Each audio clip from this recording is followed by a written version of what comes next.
Welcome to cricket. Andhra Pradesh public service commission paper 1 daily 51 liners సిరీస్‌లో 35వ రోజుకు శుభ స్వాగతం. సో, ఇందులో ఫస్ట్ ఇంటర్నేషనల్ కంట్రోవర్సీలో ఫస్ట్ క్వెషన్‌లోకెళ్దాం. వేవ్స్ 2025 వద్ద ఆవిష్కరించాల్సిన ఏఐ పరిష్కారాల యొక్క ప్రాథమిక దృష్టి ఏమిటి? తప్పుడు సమాచారం గుర్తించడం. What is the primary focus of the AI solutions to be unveiled at waves 2025? Answer: misinformation detection. Second question: Club S missile system recently seen in the news is developed by which country? Answer is Russia. Club S missile system ఇటీవల వార్తల్లో కనిపించింది. ఏ దేశం దీన్ని అభివృద్ధి చేసింది? Answer Russia. Next question: 2025 WTA Mumbai open tennis singles టైటిల్‌ను ఎవరు గెలుచుకున్నారు? Answer: Jill Heichmann. Who won the 2025 WTA Mumbai open tennis singles title? Answer: Jill Heichmann. తర్వాత test the remarkable power of resolve tested అనే పుస్తక రచయిత ఎవరు? Answer: Pat Cummins. Who is the author of the book titled Tested the Remarkable Power of Resolve? Answer: Pat Cummins. Next question: which country signed an MOU with India for implementing quick impact projects? QIPs. Answer: Nicaragua. శీఘ్ర ప్రభావ ప్రాజెక్టులను అమలు చేయడానికి భారతదేశంతో ఏ దేశం ఒక అవగాహన ఒప్పందం కుదుర్చుకుంది? ఆన్సర్: నికరాగువా. తర్వాత నేషనల్ కరెంట్ అఫైర్స్లోకి వెళ్దాం. ఇందులో ఫస్ట్ క్వశ్చన్: ప్రపంచవ్యాప్తంగా ఆర్థిక వ్యవస్థ వ్యాప్త డిజిటలైజేషన్ పరంగా భారతదేశం యొక్క ర్యాంక్ ఎంత? ఆన్సర్: 3వ rank. What is India's rank in terms of economy wide digitalisation globally? Answer: 3rd rank. తర్వాత అధికారిక పరికరాల్లో ఏఐ సాధనాలను ఉపయోగించకుండా ఉండడానికి ప్రభుత్వ అధికారులకు సలహా ఇచ్చే ఏ మంత్రిత్వ శాఖ జారీ చేసింది? ఆన్సర్: ఆర్థిక శాఖ. Which ministry issued a circular advising government officials to avoid using AI tools on official devices? Answer: ministry of finance. India has set a target to eliminate lymphatic filariasis by which year? Answer: 2027. Lymphatic filariasis అనే వ్యాధిని ఎప్పటికి పూర్తిగా నిర్మూలించేందుకు భారత ప్రభుత్వం లక్ష్యంగా పెట్టుకుంది? Answer: 2027 నాటికి. తర్వాత భారతదేశం యొక్క 2వ చిరుత నివాసంగా ఏ వన్యప్రాణుల అభయారణ్యం ఎంపిక చేయబడింది? ఆన్సర్: గాంధీ సాగర్ వన్యప్రాణుల అభయారణ్యం. Which wildlife sanctuary has been selected as India's second cheetah habitat? Answer: Gandhi Sagar wildlife sanctuary. తర్వాత భారతదేశం యొక్క అతిపెద్ద సౌర సెల్ మరియు మాడ్యూల్ తయారీ విభాగం ఎక్కడ ప్రారంభించబడింది? Answer: Tamil Nadu. Where has India's largest solar cell and module manufacturing unit has been inaugurated in Tamil Nadu. Next question: Andhra Pradesh current affairs. ఇందులో first question: recently sports authority of Andhra Pradesh has launched a first of its kind mobile application to improve sports management across the state. What is the name of the application? Answer: Krida app. ఇటీవల sports authority of Andhra Pradesh రాష్ట్ర వ్యాప్తంగా క్రీడా నిర్వహణను మెరుగుపరచడానికి మొదటి రకమైన mobile application ప్రారంభించింది. Application పేరేంటి? Kreeda app. Second question: Sri Suryanarayana Swamy ఆలయంలో 3 రోజులు రథసప్తమిను రాష్ట్ర పండుగగా ఏ రాష్ట్ర ప్రభుత్వం ప్రకటించింది? Answer: Andhra Pradesh. Which state government has declared Ratha Saptami as a state festival for 3 days at Sri Suryanarayana Swamy temple? Answer: Andhra Pradesh. తర్వాత ఇటీవల రీసెర్చ్ టీంలో ఒక సభ్యుడైన సాయి కుమార్ 13వ శతాబ్దానికి సంబంధించిన ఒక 3 అడుగుల నరహరి తీర్థ సాధు విగ్రహాన్ని సింహాచలంలో బయటకు తీశాడు. సింహాచలం ఏ రాష్ట్రంలో ఉంది? Answer: Andhra Pradesh. Recently Sai Kumar K a member of team of research on culture and heritage discovered A 3-foot idol of 13th century saint Narahari Tirtha is in Simhachalam temple. Simhachalam temple is located in which state? Answer Visakhapatnam, Andhra Pradesh. ఇటీవల ఆంధ్రప్రదేశ్ ప్రభుత్వం skill senses కు సంబంధించి ఎవరితో చేయగలిపింది? Answer Infosys. Recently Andhra Pradesh government has joined hands with which company for validating the ongoing skill census, the first of its kind initiative in India to gauge the skill sets and competencies of 35 million people in working age population in the state. Answer is Infosys. తర్వాత ఇటీవల టయోమా ఇది Japan sea coast లో పారిశ్రామిక ప్రిఫిక్చర్ ద్వైపాక్షిక సంబంధాలు బలోపేతం చేయడానికి మరియు తయారీ, పర్యాటక మరియు డిజిటల్ ఇన్నోవేషన్ రంగాల్లో సహకారాన్ని ప్రోత్సహించడానికి ఎంఓయూని ఏ రాష్ట్రంతో చేసుకున్నారు? Answer Andhra Pradesh. Recently Toyama and industrial prefecture on Japan sea coast have renewed the MOU to strengthen bilateral ties and promote cooperation in manufacturing, pharmaceuticals and tourism, digital innovation sectors. Answer is Andhra Pradesh. Tarvata S&T science and technology విషయానికి వస్తే council of scientific industrial research ఎప్పుడు స్థాపించబడింది? Answer 1942. Council of scientific industrial research was established on 1942. అణుశక్తి విభాగం ఎవరి ప్రత్యక్ష నియంత్రణలో ఉంది? ఆన్సర్ ప్రధాని. Department of atomic energy is under the direct control of prime minister. ఏ సంవత్సరంలో సైన్స్ అండ్ టెక్నాలజీ విభాగం డిఎస్టి స్థాపించబడింది? Answer 1971. In which year department of science and technology was established? And answer 1971. Chandra x ray అబ్జర్వేటరీకి A space agency Subrahmanya Chandrasekhar అని పేరు పెట్టారు? Answer NASA. So which space agency established Chandra X-ray Observatory is named after Subramanian Chandrasekhar? Answer is NASA. Satyendranath Bose కు ఉన్న మరొక పేరేంటి? Father of God particle. Satyendranath Bose is also known as the father of God particle. తర్వాత హిస్టరీలోకి వెళ్తే first question, Abhinav Bharat అనే రహస్య సమాజం కనుగొనబడింది Savarkar. Abhinav Bharat a secret society was found by Savarkar. తర్వాత లార్డ్ క్లెమెంట్ అట్లీ ఏ ప్రధాన కార్యక్రమంలో ఇంగ్లాండ్ ప్రధాన మంత్రిగా ఉన్నారు? ఆన్సర్ భారతదేశం యొక్క స్వాతంత్ర సమయంలో. Lord Clement Atlee was prime minister of England at which major event? India's independence time. తర్వాత ఆధునిక భారతదేశం యొక్క మొట్టమొదటి మరియు బాగా తెలిసిన మహిళా సామాజిక సంస్కర్త ఎవరు? Answer Tarabai Shinde. Who was the earliest and the best known women social reformer of modern India? Answer Tarabai Shinde. తర్వాత డయార్చీని మొదట భారతదేశంలో ఎవరు ప్రవేశపెట్టారు? మాంట్ఫోర్డ్ రిఫార్మ్స్, మాంట్ఫోర్డ్ సంస్కరణలు. Dyarchy was first introduced in India under Montford reforms అన్నమాట. తర్వాత మహర్షి దయానంద సరస్వతి ఒక ముఖ్యమైన హిందూ మత పండితుడు, సంస్కర్త మరియు వ్యవస్థాపకుడు. ఆయన స్థాపించింది Arya Samaj. So Maharshi Dayanand Saraswati was an important Hindu religious scholar, reformer and founder of the Arya Samaj. Let's move to geography. Gujarat భారతదేశంలో అతిపెద్ద ఉప్పును ఉత్పత్తి చేసే సరిగా ట్రాన్స్లేట్ అవ్వలేదు.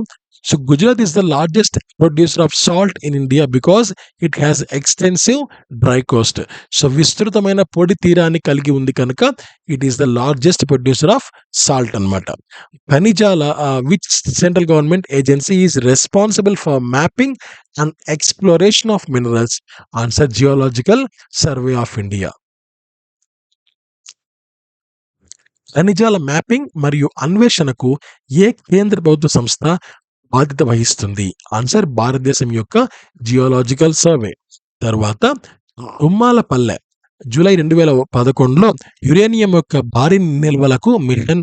So Tummalapalle where huge reserves of uranium have mission in July 2011 lies in the state of Andhra Pradesh. So next question, భారతదేశం which state in India has the largest reserves of monazite with a high thorium content? Answer Kerala. భారతదేశంలో ఏ రాష్ట్రం monazite యొక్క అతిపెద్ద నిల్వలను కలిగి ఉంది? అధిక thorium content దాంట్లో ఉంటుంది. Answer is Kerala. Fifth question, భారతదేశంలో మొదటి శుద్ధి కర్మాగారం ఎక్కడ స్థాపించబడింది? Answer Digboi. The first refinery in India was established in Digboi. Let's move to polity. నిర్వచనం ప్రకారంగా భారత రాజ్యాంగ ప్రభుత్వం అనేది ఒక పరిమిత ప్రభుత్వం. A constitutional government by definition is a limited government అన్నమాట. నెక్స్ట్ క్వశ్చన్, పార్లమెంటరీ ప్రభుత్వ రూపాన్ని మొదట ఏ దేశంలో ప్రవేశపెట్టారు? Answer great Britain. The parliamentary form of government was the first introduced in which country? Answer great Britain. తర్వాత సర్వాన్ సింగ్ కమిటీ ప్రశ్నను పరిగణించింది ప్రాథమిక హక్కులపై గైటు సూత్రాల ప్రాధాన్యత. The Swaran Singh committee considered the question of the precedence of directive principles over fundamental rights. తర్వాత parliamentary ప్రభుత్వం ఏ సూత్రంపై పనిచేస్తుంది అంటే తనిఖీలు మరియు బ్యాలెన్స్లు. అంటే తనిఖీలు బ్యాలెన్స్లు అంటే ఇదొక పవర్ మరియు ఎగ్జిక్యూషన్. సో మనము ఇక్కడ చెక్స్ అండ్ బ్యాలెన్సెస్ అంటే మామూలుగా ఈ బ్యాంకుకి సంబంధించిన చెక్స్ బ్యాలెన్సెస్ కాదండి. సో ఇక్కడ చెక్స్ బ్యాలెన్స్ అంటే ఏంటంటే మనం మనం ఉంటున్న పవర్ అది కరెక్ట్గా ఉందా లేదా, ఈ అంటే పర్ఫెక్ట్గా ఇంప్లిమెంటేషన్లో ఉందా లేదా అనేది వాళ్ళు చెక్ చేసుకోవడం. బ్యాలెన్స్ ఏంటి అంటే నెక్స్ట్ కింద ఉన్న రాష్ట్రాలతో ముఖ్యమంత్రులతో మనం కరెక్ట్గా మన యొక్క అంటే మన గవర్నెన్స్ని పర్ఫెక్ట్గా బ్యాలెన్స్ చేస్తున్నామా లేదా అనేది ఉంటుందన్నమాట. సో అలా పార్లమెంటరీ గవర్నమెంట్ వర్క్ అవుతుంది. అంటే చెక్స్ మరియు బ్యాలెన్సెస్ వరుస వెరిఫై చేసుకుంటూ ఉండాలి, వాళ్ళతో బ్యాలెన్స్ చేసుకుంటూ ఉండాలి. ఆ రెండు ఉంటాయన్నమాట. నెక్స్ట్, ఇండియన్ ఫెడరేషన్ మరియు అమెరికన్ ఫెడరేషన్ రెండింటికి సాధారణమైన లక్షణం ఏమిటి? రాజ్యాంగాన్ని అర్థం చేసుకోవడానికి federal supreme court. So which feature common to both Indian federation and the American federation is federal supreme court to interpret the constitution. Let's move to economy. First question, what are the main aims of fiscal policy? Achieving economic development, controlling the inflation and employment. ఆర్థిక విధానం యొక్క ప్రధాన లక్ష్యాలు ఏంటి? ఆర్థిక అభివృద్ధిని సాధించడం, ద్రవ్యోల్బణం మరియు ఉపాధిని నియంత్రించడం. తర్వాత బడ్జెట్ అనే పదానికి దాని మూలం ఏ భాష నుంచి ఉంది అంటే answer is French. The word budget has its origin from which language? Answer is French అన్నమాట. నగదు రిజర్వ్ నిష్పత్తిని కనీస స్థాయికి తగ్గించడానికి ఆర్బీఐ యొక్క దీర్ఘకాలిక లక్ష్యం ఏమిటి అంటే 3%కి దాన్ని తీసుకొని రావాలి అన్నది. So what is the long-term goal of RBI? To reduce the CRR to minimum level of 3%. So అంతైతే రావట్లేదు, బట్ వాళ్ళకు లాంగ్ టర్మ్ గోల్ అది. తర్వాత ఆర్థిక విధానం మరియు ఆర్థిక పనితీరు కలిపే సిద్ధాంతాన్ని ఎవరు అభివృద్ధి చేశారు? ఆన్సర్ జేఎం కీన్స్ అన్నమాట. So who developed the theory linking fiscal policy and economic performance? Answer J M Keynes. తర్వాత స్థూల ఆర్థిక విధాన లక్ష్యాలను సాధించడానికి రూపొందించిన ఆర్థిక విధానం ఏంటి అంటే వృద్ధి, ఉపాధి మరియు పెట్టుబడి. Fiscal policy design to achieve macro economic policy goals of growth, employment and investment. Let's move to sustainable development. ఇందులో first question, gender inequality index measures gender inequality in reproductive health, empowerment and economic status. లింగ అసమానత సూచిక లింగ అసమానతను వేటితో కొలుస్తుంది? Answer పునరుత్పత్తి, ఆరోగ్యం, సాధికారత మరియు ఆర్థిక స్థితి అన్నమాట. జీవితాన్ని మార్చే లక్ష్యాలను తీసుకురావడానికి ఎస్డిజిలు రూపొందించబడ్డాయి.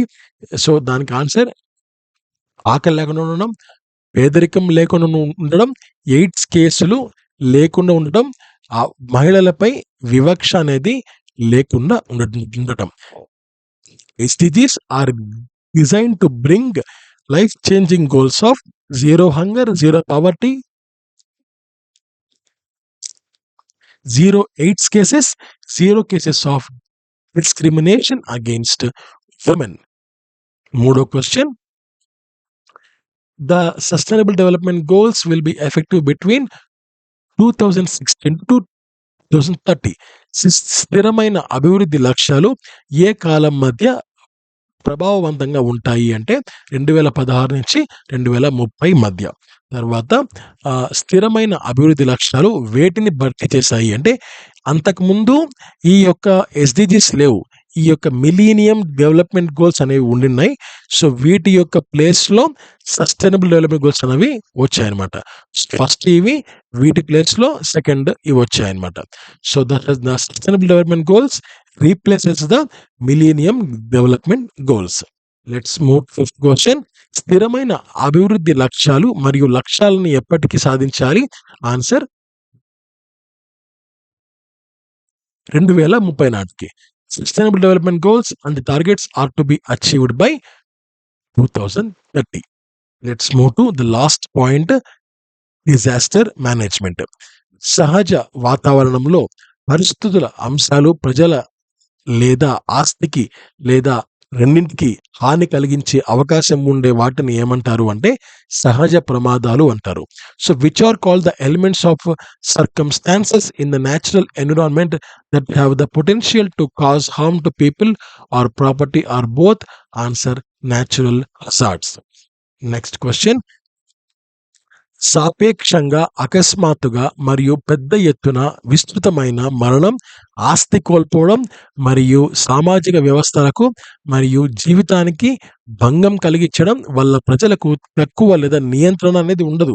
అలాంటి వాటిని ఏమంటారు అంటే ప్రకృతి వైపరీత్యాలు అంటారు. So a relatively sudden or a cause large scale wide spread death, loss of property and disturbance to social systems and life over the which people have little or no control. Answer natural disasters అన్నమాట. Next question, మే 1994లో విపత్తు నిర్వహణపై ప్రపంచ సమావేశం తరువాత దీనిని Yokohama వ్యూహం మరియు సురక్షితమైన ప్రపంచం కోసం కార్యాచరణ ప్రణాళిక రచించారు. World Conference on Disaster Management in May 1994 was subsequently called the Yokohama Strategy and Plan of Action for a Safer World. Fourth క్వశ్చన్లోకి వెళ్దాం. భారతదేశంలో ఇప్పటి వరకు ఏ తుఫాను చాలా ఘోరమైనది అంటే 1971 యొక్క ఉష్ణమండల తుఫాన్ అనమాట. So which cyclone is the deadliest one kill date in India? Answer tropical cyclone of 1971. Last question, పరోక్ష మానవ చర్యల ఫలితాలు అయిన విపత్తుల ఉదాహరణలు ఏవి అంటే వెలుసైన ప్రాంతాల్లో అశాస్త్రీయ భూ వినియోగం మరియు నిర్మాణ కార్యకలాపాలు. Examples of disasters that are results of indirect human actions, unscientific land use and construction activities in fragile areas. Fragile అంటే చాలా పెలుసుగా ఉండేవి అనమాట. సో ఇంతటితో ఈ రోజుకి సంబంధించిన క్వశ్చన్స్ అన్ని పూర్తయిపోయి అండ్ చాలా కంటెంట్ని చాలా సోర్సెస్ నుంచి చాలా ఎక్కువ ప్లేసెస్ నుంచి తీసుకొని మీకు ఇవ్వడం జరుగుతుంది. సో ఎక్కువ మందికి వీడియో షేర్ చేయండి, ఎక్కువ మందికి ఇవి ఉపయోగపడాలి. పేపర్ 1 అంటే కేవలం ఒక ఎగ్జామ్కి సంబంధించి కాదు, మీరు IPPSC అఫీషియల్ వెబ్సైట్లోనే మీరు నోటిఫికేషన్స్ మీరు చెక్ చేసుకోండి. ఇప్పుడు నేను ఇచ్చాను కదా ఇమేజ్ ఉంది కదా ఇది. సో ఆల్మోస్ట్ మ్యాక్సిమం ఎగ్జామ్స్లో ఇదే ఇమేజే ఉంటుంది. పేపర్ 1 ఇదే సిలబస్సే. సో చాలా ఎగ్జామ్స్కి ఈ సిలబస్ చాలా మీకు వర్కౌట్ అవుతుంది. సో ప్రతిరోజు 50 క్వశ్చన్స్ మీరు నేర్చుకోవడం ఇది సామాన్యమైన విషయం కాదు. సో మంత్కి ఒక నియర్లీ 1500 క్వశ్చన్స్ మీరు నేర్చుకున్న వాళ్ళు అవుతారు. అదే 6 months అబ్జర్వ్ చేస్తే చాలా చాలా నేర్చుకోవచ్చు. సో, ఎక్కువ మందికి షేర్ చేయండి. ఎక్కువ మందికి ఇది యూజ్ అయ్యే విధంగా ప్రయత్నించండి. Thank you so much. Have a great day. నమస్తే. జై హింద్.